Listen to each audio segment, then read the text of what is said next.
மாங்கனிக்காக வேண்டி மண்டலங்கள் வளமாய் வந்தாய். ஆமா ஆமாங்க ஆமா.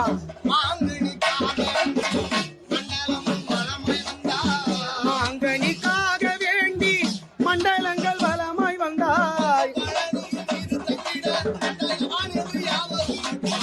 பழனியில் வீதியில் தங்கிட தண்டாயுதாவென்று யாவரும் போற்றிட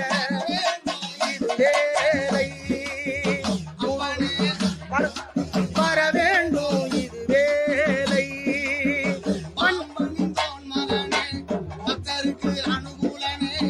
பாம்பனிந்தோன் மகனே பக்தர்களின் அனுகூலனே. யார் மகன்?